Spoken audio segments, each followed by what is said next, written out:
As we start a new week here in Washington, the country is still making sense of the tumultuous moment that we are in. On Monday, just 2 days after Donald Trump survived an assassination attempt at a Pennsylvania rally, a federal judge in Florida dismissed the charges brought by special counsel Jack Smith for Trump's mishandling of classified documents. Those counts had been widely viewed as the most serious charges out of all the felony counts he faces in federal and state courts. Smith plans to appeal. That same day, the Republican National Convention kicked off in Milwaukee, and Mr. Trump selected Ohio's junior Senator J.D. Vance as his running mate. And it was a rough week for Mr. Biden following both his COVID diagnosis and the ongoing debate within the Democratic Party about whether he remains at the top of the ticket.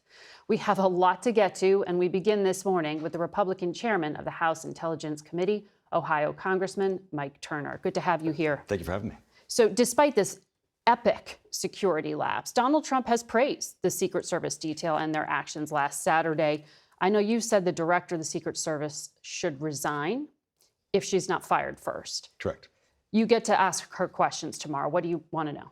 Well, the failures are just absolutely outrageous and incredible. First you start asking the question, is this a failure of resources? Is this a failure of protocols or a failure of management? It appears that now we know that it's all three. That people on the ground at Trump's campaign who were involved with security had asked for additional resources. They had identified that there were gaps. Now, what's interesting is when we had our briefing and the Secret Service gave us their own timeline admits that 9 minutes before Donald Trump took the stage, that they were aware of a particular threat and still let Donald Trump take the stage. And then, as we also know from their own timeline, they didn't take a shot to take out the shooter until Donald Trump himself was shot.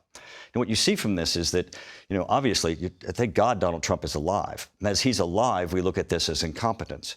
But if he had been killed, they would be culpable. Every aspect of their failure leads right to giving an opportunity to shoot Donald Trump. And that is going to be the major issue. How did this happen? And of course, she needs to be fired. President Biden should fire her. She's clearly not going to resign. But her failures are incredibly well known throughout the organization. And even as we look at that day, they were very, very basic failures. But she's at the very top. Are you saying this isn't just an operational problem on the ground? Well, she's the leadership, and what we're hearing from the reports and requests for additional resources that they went to the top of the organization. Clearly, she was the one responsible for ensuring the safety of Donald Trump and Joe Biden. And what we see here, these failures are so extreme that that they need new leadership. The Secret Service, which had initially denied that they had turned down requests, now says that there were some specific units or resources that were not provided, and then they relied on local police. Bigger picture, I mean, Pennsylvania's concealed carry state. This firearm was legally purchased by the shooter. We have mass shootings in this country, unfortunately, all the time. Large gatherings are prime targets. It's hard to stop a lone actor. Is the plain fact here is that this could easily happen again, no matter who the Secret Service director is? Not in this way. This was so obvious. A superior position. Their footprint was insufficient. Their communication structure was insufficient. There was no way for anybody to communicate forward what was occurring. And on that day, everything that occurred resulted in President Donald Trump not being protected from this site, and resulted in almost him losing his life. We looked at our polling this week, and 62% of voters say they expect to see an increase in political violence in this country over the next 2 years. This was one instance of it. Do you expect more violence?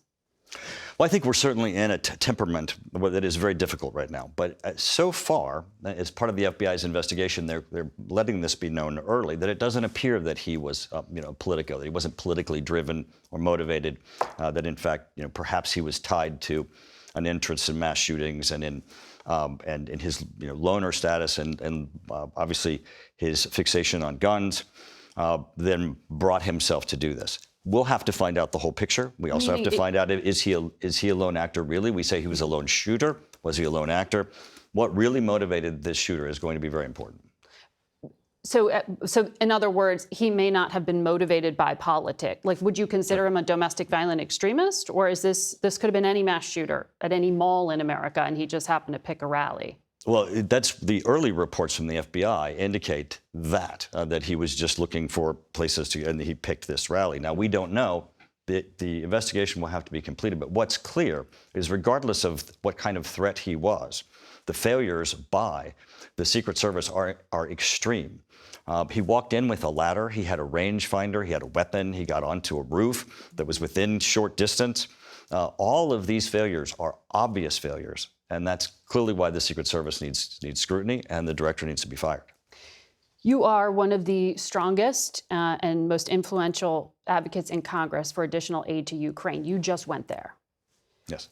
J.D. Vance, now the vice presidential candidate, is one of the most vocal opponents. Are you worried that he is going to be the last person in President Trump's ear if he wins?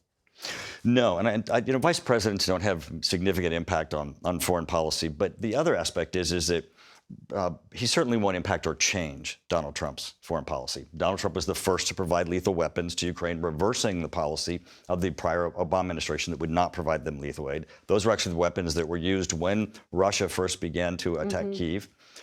He's just yesterday, I think it was, had a phone call with Zelensky, and it was reported by both sides that it was very positive. In his heart, Donald Trump is a negotiator, and he sees this as an opportunity to end this war. And this war does need ended.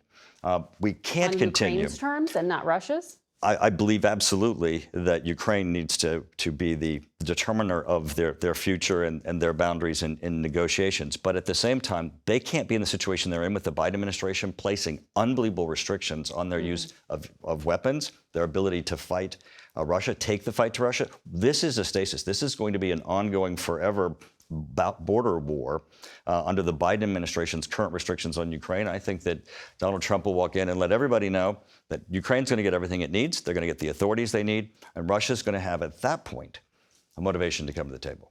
Russia, their foreign minister, praised the selection of J.D. Vance. And you know that senior intelligence officials have briefed that Moscow's preferred candidate remains Donald Trump. Does any of that concern you? Well, again, I think everybody around the world wants a strong leader for the United States. And what we currently have is a leader that is incapable of really making decisions. We need a leader who's going to step up, represent the United States. And as Donald Trump has said, end these conflicts. It's going to take a leader. It's going to take a strong leader. And Donald Trump certainly has shown that. Well, he said just the other day to Bloomberg, I think Taiwan should pay us for defense. You know, we're no different than an insurance company. Taiwan doesn't give us anything. That doesn't sound like stalwart dedication to defending America's allies. Well, I think what's important there, like again, I think what's important here, again, back to the negotiations and Donald Trump's focus on a negotiator. One thing that's clear, we cannot have the United States just be a guarantor of territorial integrity of countries around the world. We need military alliances. That means they need to be strong and they need to participate. That's certainly what his criticism of NATO has been. We're not a guarantor. We want a strong NATO. We want a strong United States. All of those positions are consistent really with the last 4 and 5 administrations who've looked at our allies and said, you're not doing enough. And I think he'll continue to say that. On Taiwan, strategic ambiguity shouldn't be the position anymore? Strategic ambiguity doesn't have anything to do with whether or not Taiwan is strong militarily. They're making their decisions that they're making as to the strength of their military should be in line with how they're going to fight and defend their country, not just that the United States is going to come in and back them up. Chair Turner, always good to have you here. Thank you. In person.